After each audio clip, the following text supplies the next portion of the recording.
রোববার মধ্যরাত থেকে শুরু হয়েছে সমুদ্রে মাছ শিকারের উপর ৬৫ দিনের নিষেধাজ্ঞা। নিষেধাজ্ঞার আওতায় রয়েছে সাগর সংলগ্ন সব নদী মোহনাও। তাই ঘাটে নোঙর করে আছে হাজার হাজার জেলে ট্রলার।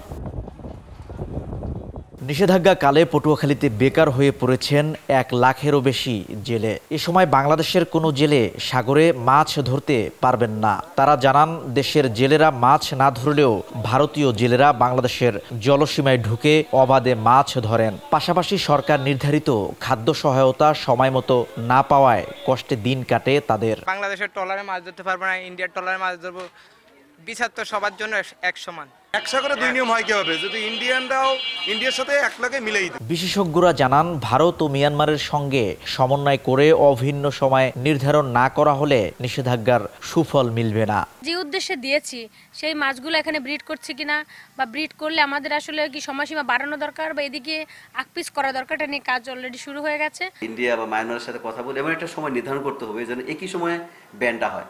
আদারওয়াইজ আমাদের জেলেরা ক্ষতিগ্রস্ত হচ্ছে, কিন্তু অন্য জেলেরা কিন্তু লাভবান হচ্ছে, মাছ নিয়ে চলে যাচ্ছে। নগদে ৫০০ টাকা বা তার বেশি পেমেন্টে পেতে পারেন ঢাকায় জমিসহ ২০ কোটি টাকার পুরস্কার। মৎস্য বিভাগ জানায়, নিষেধাজ্ঞাকালে দেশের জলসীমায় অন্য দেশের জেলেদের অনুপ্রবেশ ঠেকাতে কাজ করবে নৌবাহিনী। আমাদের জেলেরাও যেখানে সাগরে মাছ ধরা থেকে বিরত থাকবে, অন্যান্য দেশের ট্রলারগুলোকে নিয়ন্ত্রণ করার জন্য আমাদের নৌবাহিনী সচেষ্ট রয়েছে। মৎস্য বিভাগের তথ্য মতে পটুয়াখালীতে সমুদ্রগামী ১ লাখের বেশি জেলের মধ্যে নিবন্ধিত মাত্র ৬৭,৬০০, আর তাদের মধ্যে সরকারের খাদ্য সহায়তা পাবেন ৪৭,৩৭১ জন।